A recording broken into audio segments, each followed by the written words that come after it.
Bonjour. Bonjour. Ça va bien? Oui. Un meilleur titre pour le message de ce matin, ça serait « Le danger de jouer au bon Dieu ». Vous connaissez l'expression? Est-ce qu'il y en a qui ne connaissent pas l'expression ici? Restez assis à vos places, vous allez l'entendre dans quelques instants. Alors, c'est un message que je m'adresse premièrement à moi. Et le texte de ce matin, c'est Jacques 4, chapitre 4, versets 11 à 17. C'est là que nous sommes rendus dans cet épître. Et ce matin, je vous inviterai, si vous avez vos Bibles, à tourner vers ces versets-là que nous allons considérer ensemble. Alors, je lis les versets jusqu'au verset 12, à partir du verset 11. « Ne parlez point mal les uns des autres, frères. Celui qui parle mal d'un frère ou qui juge son frère parle mal de la loi et juge la loi. Or, si tu juges la loi, tu n'es pas observateur de la loi, mais tu en es le juge, tu en es juge. Un seul est législateur et juge, c'est celui qui peut sauver et perdre. Mais toi, qui es-tu qui juge le prochain? » Ça va barder, hein? Certains chrétiens ne considèrent peut-être pas très au sérieux le verset 12 que nous venons de lire ici. Verset 12 du chapitre 4 de Jacques. Avez-vous déjà connu la douleur d'être mal jugé? Je pense que tout le monde ici a connu ça. D'être mal compris ou qu'on ait mal interprété vos motifs réels qui étaient pourtant faits de bonne foi et dans la vérité. Et vous avez été mal jugé malgré ça. Est-ce que ça a été douloureux? Est-ce que ça faisait mal? C'est un jeu dangereux de jouer au bon Dieu ou de jouer à Dieu dans la vie des autres personnes ou même dans sa propre vie. Est-ce que vous connaissez ce monsieur-là? Monsieur Racine. Il vous a fait du bien dans votre vie par des messages. Je dois vous dire qu'un jour, dans mon assemblée, il y a très très longtemps, c'était la plus grande assemblée du Québec à l'époque, peut-être même de toutes les églises évangéliques. Et puis, on était la première famille qui est venue au Seigneur dans cette église. Puis un jour, on a entendu dire qu'un grand prédicateur du nom de Gaston Racine était arrivé au Québec en 1959 et puis est venu nous donner des cours à Bethel. Nous étions étudiants à l'Institut biblique Bethel. Et quand j'ai su puis j'avais entendu quelques messages, je suis allé le trouver. J'ai dit, moi, je viens d'une assemblée où est-ce que c'est qu'il y en a qui vivent dans le péché. J'ai dit, manquez-les pas. Ménagez-les pas. Lorsque vous allez prêcher, là, donnez-leur ça. Monsieur Racine, il m'a regardé à peu près avec cet air-là.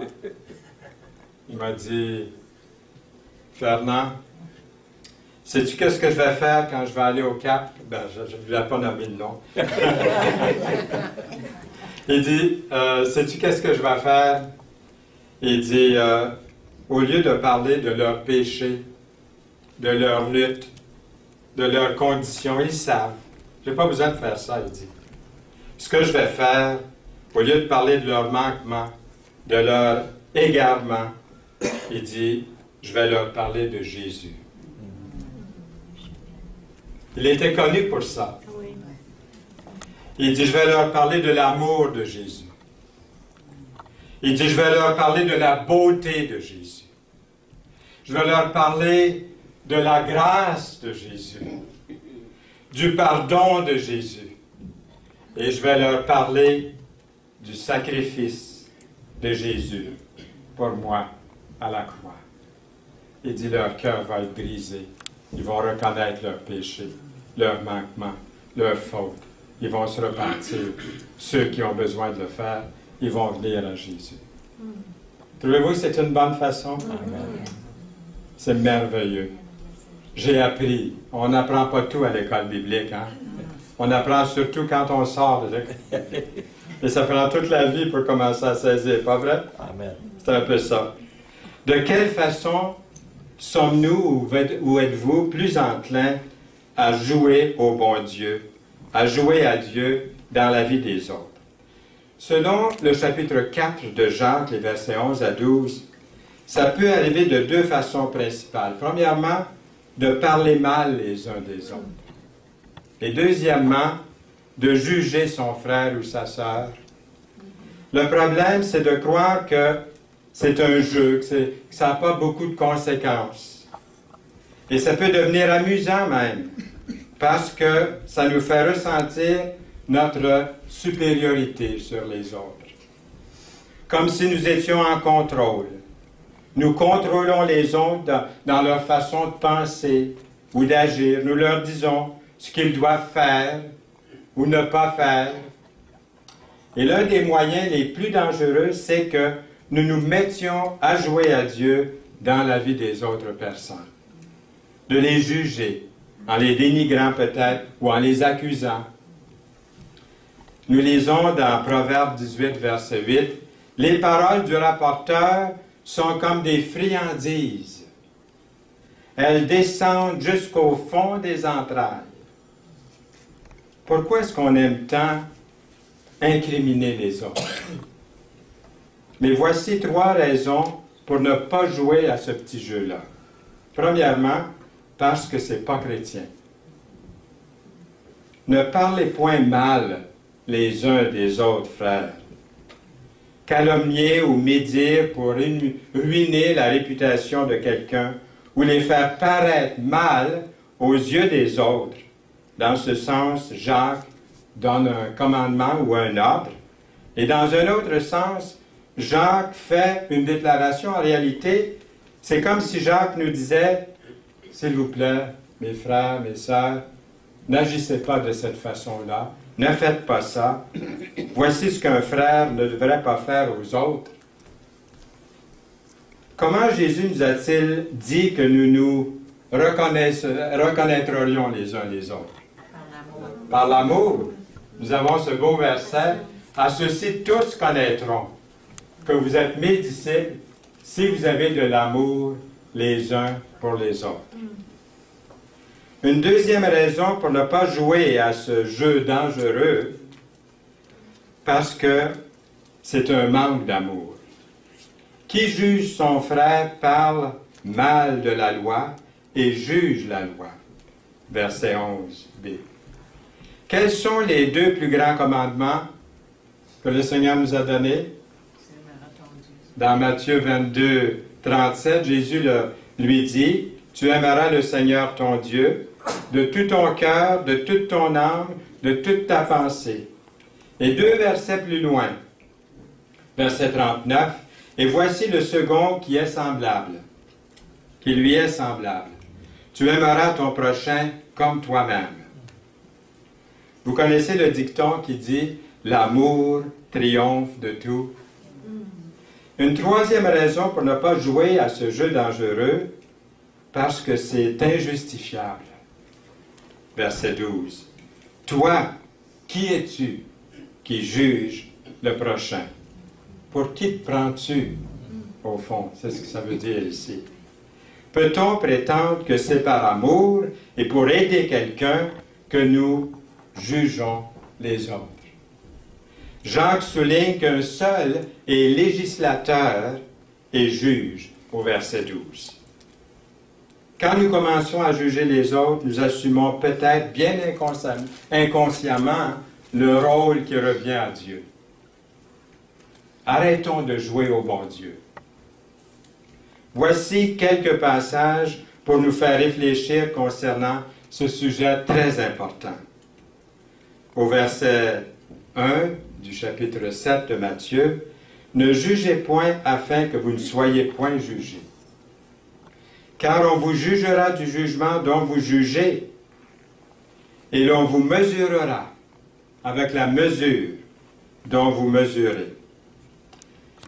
le cas d'un frère qui jugeait, puis mettait sous discipline.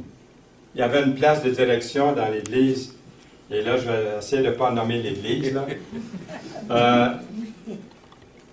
Il était très, très dur pour l'Église.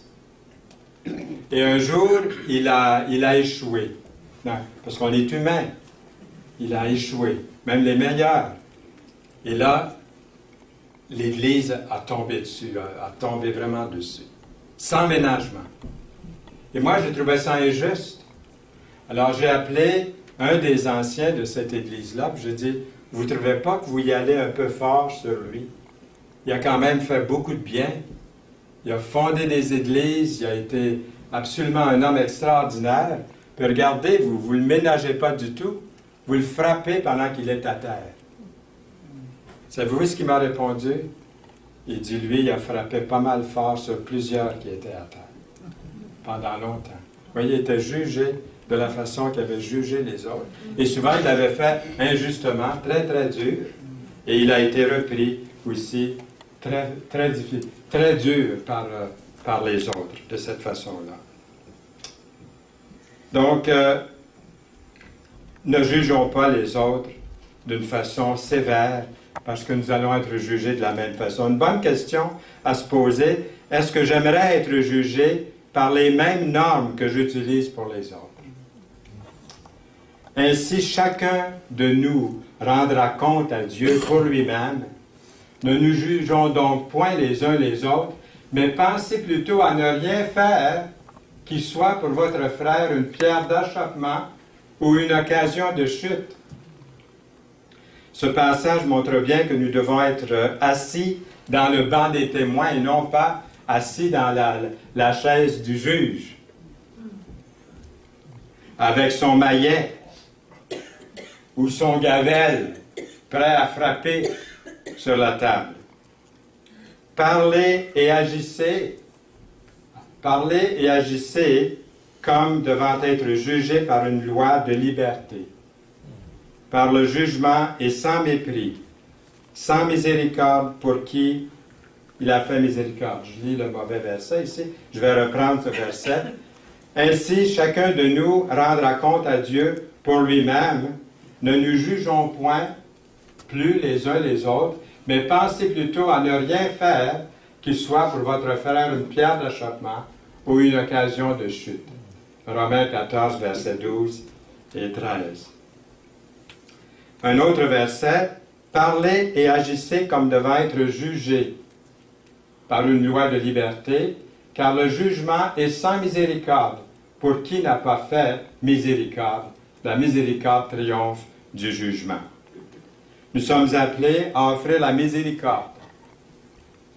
Est-ce que c'est mieux? Pas le jugement, la miséricorde.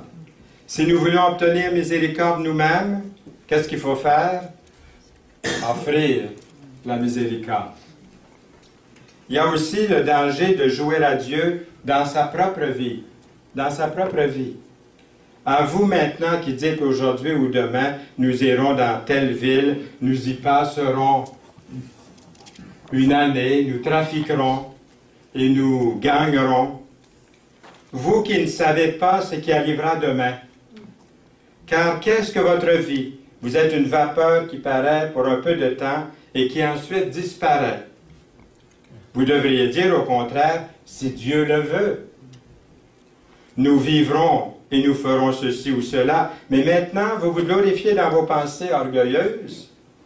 C'est chose mauvaise de se glorifier de la sorte. Celui donc qui sait faire ce qui est bien et qui ne le fait pas commet un péché. Le problème pourrait être celui du jeu de l'orgueil. Jouer à Dieu dans sa propre vie peut nous faire croire que nous sommes en contrôle. Nous arrive-t-il de prendre souvent des décisions sans consulter Dieu? Est-ce que ça vous arrive de prendre des décisions? Moi, ça m'arrive de consulter Dieu, de ne pas consulter Dieu en tout.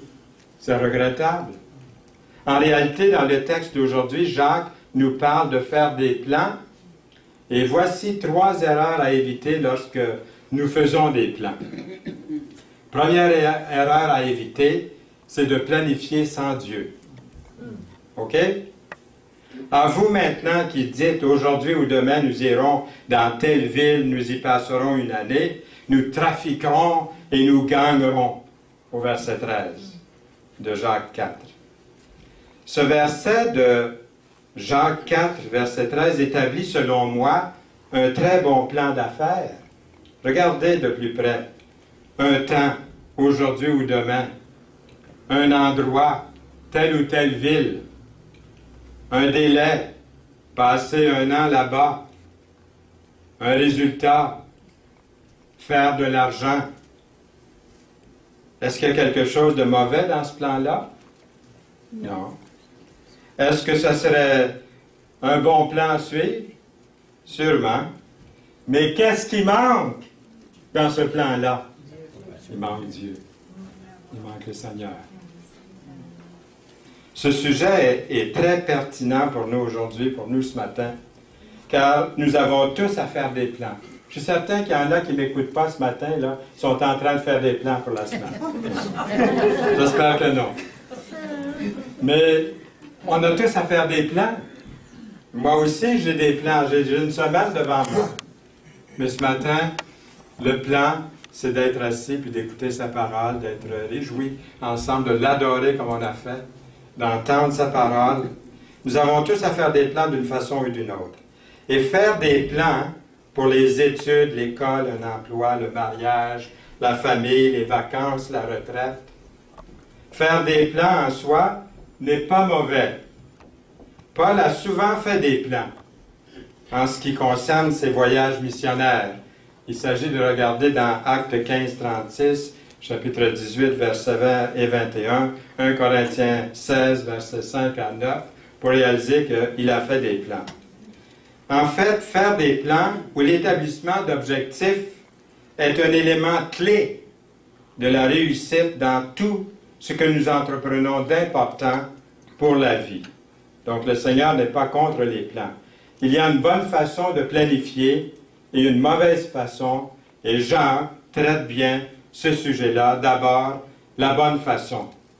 Nous pouvons soumettre notre projet à la volonté de Dieu. La solution, inclure Dieu dans nos plans, selon Jacques 4, verset 15. Vous devriez dire au contraire, si Dieu le veut, nous vivrons et nous ferons ceci ou cela. La plupart des chrétiens disent, et c'est très bien, je l'entends souvent, je le dis moi-même, si Dieu le veut. On dit ça souvent, si Dieu le veut, comme une déclaration reliée à ce qu'ils font, ces chrétiens, ou des fois on va dire, Dieu voulant, nous nous rencontrerons ce soir, disons, à la réunion. Dieu voulant, je te verrai la semaine prochaine. L'expression peut être utilisée même quelquefois avec une certaine légèreté. Mais il reste que ces mots-là sont bibliques. Les chrétiens des premiers siècles signaient leurs lettres. Puis à la fin de leurs lettres, avec leur signature, ils signaient, ils mettaient les initiales DV, Dieu voulant. C'est ce que l'apôtre Paul a fait. Il dit, je reviendrai vers vous si Dieu le veut. Dans Acte 18, verset 21. Il dit aussi, j'espère demeurer quelque temps auprès de vous, si le Seigneur le permet. Dans 1 Corinthiens 16, verset 7.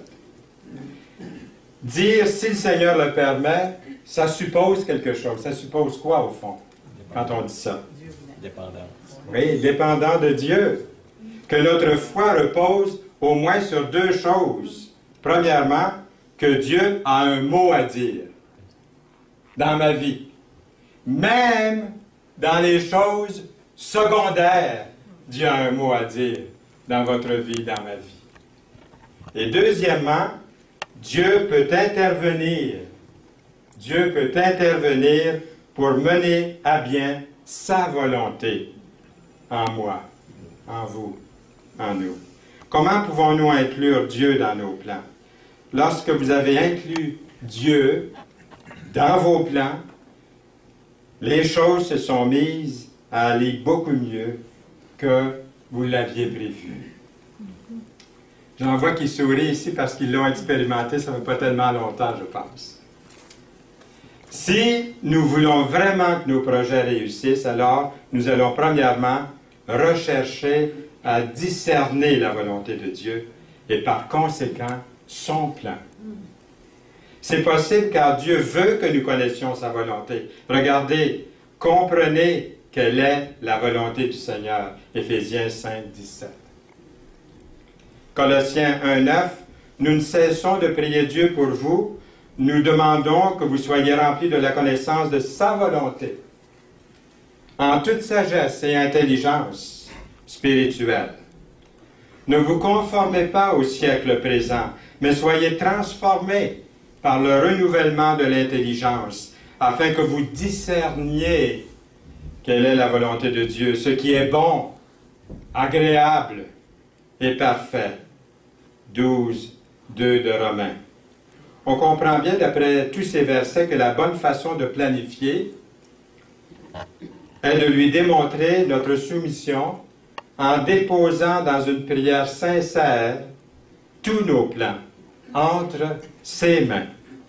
Dans sa parole, nous retrouvons ces plans qui nous sont clairement révélés, tandis que d'autres choses, d'autres plans, dépendent de ce qu'on pourrait appeler, de ce que j'appellerais sa volonté permise, dans des domaines où l'on a à choisir, non pas entre ce qui est bien ou mauvais, attention, mais entre ce qui est bon ou meilleur dans sa volonté. Erreur numéro 2, de présumer qu'il y aura toujours un lendemain. Je peux toujours remettre ça à la semaine prochaine ou à demain matin. Mañana de mañana, comme on dit en espagnol. Hein? Mañana de mañana. Nous lisons, vous qui ne savez pas ce qui arrivera demain, au verset 14. La vérité, c'est que demain ne nous est pas garanti.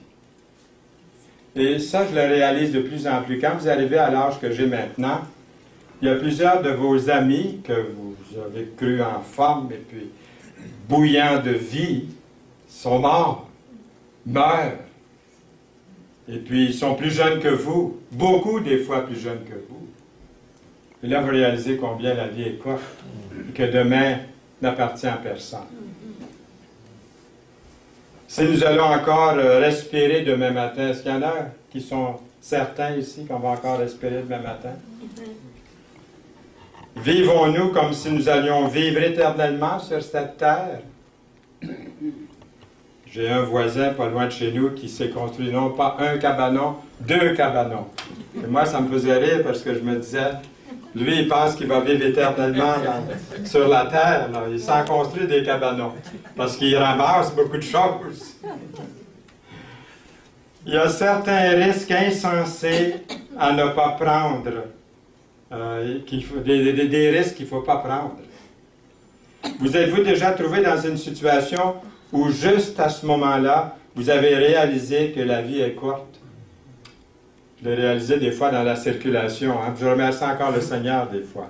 Même quand j'étais plus jeune, la bicyclette, je me rappelle des fois l'avoir passé proche. Et vous aussi, hein, d'avoir vu l'éternité de proche. Jacques écrit que notre vie est une vapeur qui paraît pour un peu de temps et qui ensuite disparaît, au verset 14. Dans le psaume 39, verset 5, « Voici, tu as donné à mes jours la largeur de la main, et ma vie est comme un rien devant toi. Oui, tout homme debout n'est qu'un souffle. » On écoutait Yolande et moi, on écoutait des émissions de personnes, d'hommes de Dieu, des femmes de Dieu qui ont apporté, qui ont contribué beaucoup au monde. On regardait sur Internet. Et puis, ensuite, on les voyait aujourd'hui. Ils marchaient avec des cannes, le dos rond, plus de cheveux, ou peu de cheveux, et puis tout ridé, Puis je les regardais, puis je disais, quand on pense ces gens-là qui ont fait tant de bien, ont tant contribué, mais qu'est-ce que vous voulez? On vieillit. Et ça passe vite. Ça passe très vite. Alors pendant qu'on est en vie, profitons de la vie. Servons le Seigneur du mieux qu'on peut. Soyons actifs, parce qu'on ne sait pas. On ne connaît pas demain. Nous lisons le psaume, verset suivant du psaume 39, de verset 6a. Oui, l'homme se promène comme une ombre. Et au verset plus loin, au verset 11b, oui, tout homme est un souffle. D'autres passages des Saintes Écritures décrivent notre vie comme une fleur qui se flétrit, de l'herbe, une fumée, un nuage, etc., etc. Du fait que la vie est si courte, vous ne trouvez pas que c'est important que nous fassions la volonté de Dieu et non la nôtre? Le monde passe et sa convoitise aussi, mais celui qui fait la volonté de Dieu, qu'est-ce qui arrive? Demeure éternellement. 1 Jean 2, 17. J'aime beaucoup cette petite rimette et je l'ai vue dans la famille dans la famille au but cette semaine, une de vos petites filles qui a comme motto « Only one life will soon be passed, only what's done for Christ will last ». Moi, je l'ai depuis l'âge de 12 ans. Aussitôt que j'ai appris à parler l'anglais, j'avais entendu cette petite rimette « Only one life will soon be passed, only what's done for Christ will last ». Et j'ai demandé à mon épouse de l'inscrire lors de mon service funéraire, si je pars avant elle, bien qu'on puisse le mettre, même si c'est en anglais. Parce que je trouve que ça dit bien qu'est-ce que devrait être ma vie. Et n'est-ce pas aussi votre désir que soit votre vie? Est-ce que ça veut dire qu'il est faux de faire des plans pour demain? Jésus n'a-t-il pas dit que personne ne construit une maison sans avoir premièrement en calculé le prix? Y a-t-il une solution? Oui, je dirais que c'est de vivre une journée à la fois pour le Seigneur. Ne vous inquiétez donc pas du lendemain, nous lisons, car le lendemain aura soin de lui-même, à chaque jour suffit sa peine. Matthieu 6, 24. Comment pouvons-nous vivre un jour à la fois? Comment faire des plans pour l'avenir tout en gardant à l'esprit de vivre un jour à la fois? Pourquoi tant s'inquiéter? Et je pense que je suis revenu sur ce sujet-là ici dans l'Assemblée, puis là ce matin je me suis dit, je vais le mettre à l'écran. Pourquoi tant s'inquiéter? 40% de nos inquiétudes n'arriveront jamais. OK? 30% sont d'anciennes décisions qui ne peuvent être changées. 12% sont des critiques qui viennent des autres, la plupart non fondées. Aimez-vous ça? 10% de nos inquiétudes sont au sujet de la santé qui s'empire à mesure que l'on s'inquiète. Pas vrai, ça? Ah oui, j'en vois qui disent oui, là. 92% de nos inquiétudes sont inutiles. 8% sont des inquiétudes légitimes que la vie nous apporte, inquiétudes auxquelles nous devons faire face. Pas beau, ça? Jésus met les disciples en garde contre le péché de l'inquiétude. Hein? Jouer au bon Dieu dans sa propre vie. La peur, l'anxiété, les tracas, les remettre aux pieds du Seigneur. C'est pas mieux, ça? Alors, vous dites, c'est plus facile à dire qu'à faire, Fernand. Je le sais, parce que je suis dans le même bateau que vous. Et quand j'ai des soucis X, c'est difficile de les déposer aux pieds du Seigneur. Mais faisons-le, je le fais, et puis tout à coup, le lendemain, je dis, ah, c'est curieux. Mais là, Seigneur, merci, je devrais dire ça en premier, parce que les soucis, je les avais déposés, mais ça m'a pris comme du temps à réaliser que je les avais pris, mes soucis, mais je les avais pris. C'est souvent par après qu'on réalise ça. Erreur numéro 3. Remettre à plus tard de faire le bien. Moi, j'aimerais vous suggérer quelque chose. Faites le bien dès maintenant, là. Dès cette réunion. Dès la fin de cette réunion. Faisons le bien. Faisons quelque chose de bien. Nous aurons l'occasion de faire aujourd'hui même. Celui au verset 17 qui sait faire ce qui est bien et qui ne le fait pas, qu'est-ce qui arrive? Commet un péché. C'est grave. J'ai l'occasion de faire le bien, puis je ne le fais pas. C'est un péché. Vous dites, c'est pas un gros péché. Un petit péché veniel, voyons donc. Un petit péché blanc, non. Pour Dieu, c'est mal, c'est mauvais. Parce que j'ai l'occasion de faire le bien. La plupart du temps, nous sommes peut-être portés à mettre l'accent, et ça je le dis, là, je mets l'accent là-dessus aussi, sur ce que nous ne devrions pas faire. Exemple, on ne devrait pas mentir, on ne devrait pas juger, on ne devrait pas commérer. Mais on néglige de considérer l'autre côté de la médaille, qui est de faire le bien. Hein? Je ne fais pas tort à personne. Vous entendez ça des fois? Je ne fais pas tort à personne. Ben oui, mais c'est pas ça qui est écrit. C'est de faire le bien, c'est pas de ne pas faire tort à personne. Pouvez-vous faire une longue liste des choses que vous savez être la volonté de Dieu pour votre vie? Une longue liste de ce qui est bien, que vous savez pouvoir faire, accomplir pour Dieu. Si vous ne le faites pas, est-ce que c'est un plus grand péché que toutes les autres choses que vous n'êtes pas censé faire, comme tu ne voleras pas, tu ne mentiras pas, tu ne feras de mal à personne? La solution, ne pas remettre à plus tard, agir maintenant, ce que nous voulons faire, de bien, pour Dieu, selon sa volonté. Le faire aujourd'hui, maintenant. Et puis l'autre verset que nous avons ici, ne refuse pas un bienfait à celui qui y a droit, quand tu as le pouvoir de l'accorder. Ne dis pas à ton prochain, va et reviens. Demain, je donnerai, quand tu as de quoi donner. Donc, on doit agir maintenant. Y a-t-il quelque chose que vous pourriez faire aujourd'hui, par exemple, que vous pourriez faire pour vos parents, pour un voisin, pour vos frères et sœurs dans le Seigneur, pour votre famille? Qu'est-ce qui pourrait vous empêcher de faire le bien tout de suite, aujourd'hui? En conclusion, de quelle façon le message d'aujourd'hui pourrait-il vous rendre plus enclin, vous et moi, là, à ne pas jouer au bon Dieu? Je ne vous demande pas de répondre, là, vous levez la main, mais je sais que ça chauffe, là, ça bouge. Il n'y a pas de silence, là. Même si j'arrête de parler, je sais que c'est comme jouer aux échecs, hein, et ça brasse en dedans.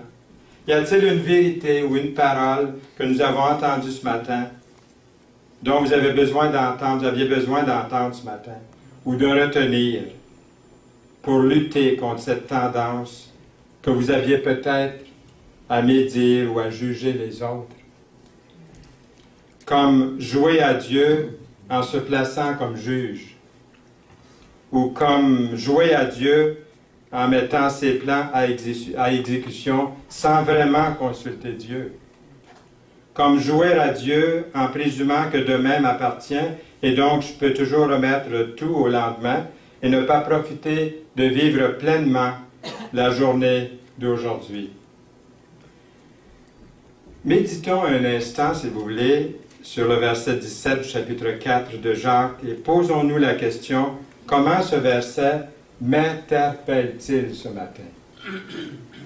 Celui donc qui sait faire ce qui est bien et qui ne le fait pas commet un péché.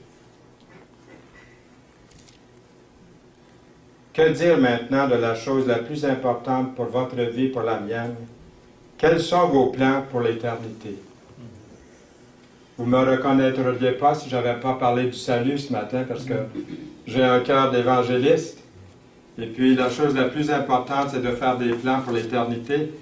Se pourrait-il qu'il y ait quelqu'un ici ce matin qui n'a pas la certitude de son salut, qui a fait beaucoup de plans pour la vie présente, mais qui n'a fait aucun plan pour l'éternité, mais qui est ici ce matin dans la volonté de Dieu, justement pour entendre quelle est la volonté de Dieu pour votre vie.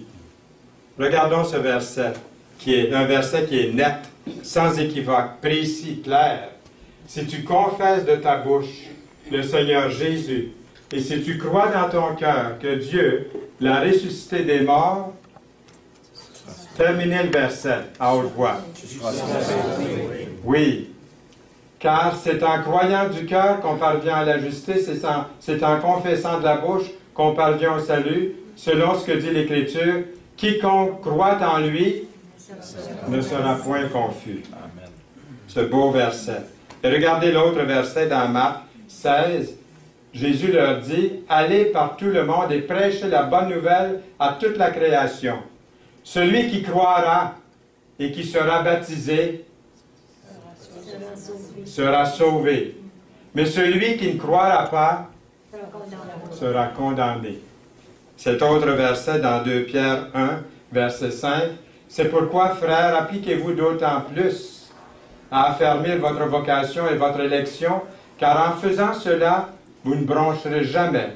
C'est ainsi, en effet, que l'entrée dans le royaume éternel de notre Seigneur et Sauveur Jésus-Christ vous sera largement accordée. » Nous pouvons être absolument certains d'être dans la volonté de Dieu si nous nous soumettons à la sienne dans les matières suivantes. Premièrement, dans les matières de foi, de repentance, de confession,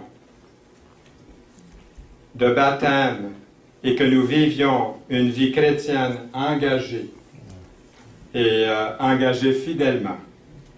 D'ignorer volontairement ces choses-là est pure folie en face de l'incertitude de la vie et de sa brièveté. Quelles sont certaines situations qui vous viennent à l'esprit maintenant?